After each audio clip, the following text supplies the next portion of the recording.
નમસ્કાર, આપ જોઈ રહ્યા છો સ્પાર્ક ટુડે ન્યૂઝ। વડોદરા જિલ્લા પાદરા તાલુકાના તીર્થ સમાજ તિથોર ધામ સંત શ્રી ગરીબદાસ બાપુ સમાધિ સ્થાન ખાતે ચેતન ધૂણાની પૂજા અર્ચના તેમજ ગરીબદાસ બાપુની ગાદીની પણ પૂજા અર્ચના કરવામાં આવે છે। મહાશિવરાત્રિના દિવસે જ આ પૂજા કરવામાં આવે છે।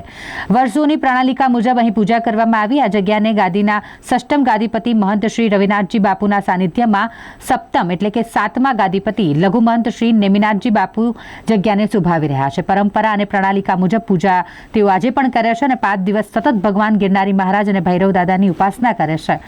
સતત અહીં ભજન અને ભોજનની સરવાણી સદાય વહી રહી છે। નમસ્કાર, જય ગિરનારી। આજ રોજ વડોદરા જિલ્લાના પાદરા તાલુકાના તિથોર ગામે સંત શ્રી ગરીબદાસ બાપુ સમાધિ સ્થાન આજથી 200 વર્ષ પહેલા પૂજ્ય સંત શ્રી ગરીબદાસ બાપુની જગ્યા છે, એમાં પૂજ્ય બાપુએ સમાધિ લીધેલી છે। આ જગ્યામાં દર વર્ષે અવારનવાર ધાર્મિક કાર્યક્રમો યોજાય છે। એમાં આજે મહાશિવરાત્રિ પર્વ નિમિત્તે ભગવાન શિવની આરાધના કરવાનો અવસર મળ્યો અને આ જગ્યાને શોભાયમાન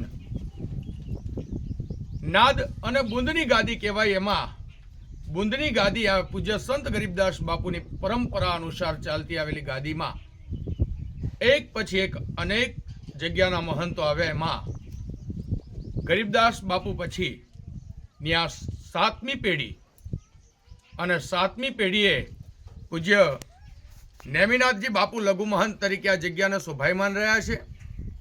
સાથે જ સષ્ટમ ગાદીપતિ મહંત પૂજ્ય રવિનાથજી બાપુ મહંત તરીકે બિરાજમાન છે।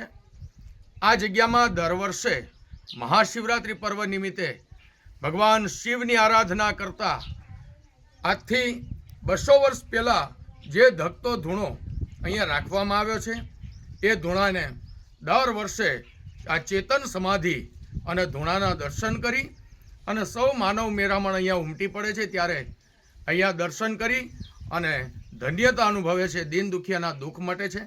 આવી આ જગ્યાઓમાં કહેવાય છે કે રાંકા થઈને જેદી રખડતા ઝારના નહોતા જોગ, આ બાપુ ગરીબદાસની દયા થકી આજે જમે છે લોકો 56 ભોગ। આવી આ ધરતીને મારા સત વંદન। આ પૂજ્ય મોહનનાથ બાપુની સમાધિ માં મહીસાગર નદીનો કાંઠો, સંગે ભોળોનાથ અને માં ભગવતી શક્તિ હળાહળ કળિયુગની પૂજાતી માં ભગવતી શક્તિ આદિ કોળની જોગમાયા માં ભગવતી ચામુંડ અને મેલડીના જ્યાં બેસણા છે, અને એવી આ ધરતી ઉપર આપણે સવે ભગવાનના દર્શન કરી ભગવાન ભોળિયાનાથને હર હર મહાદેવ।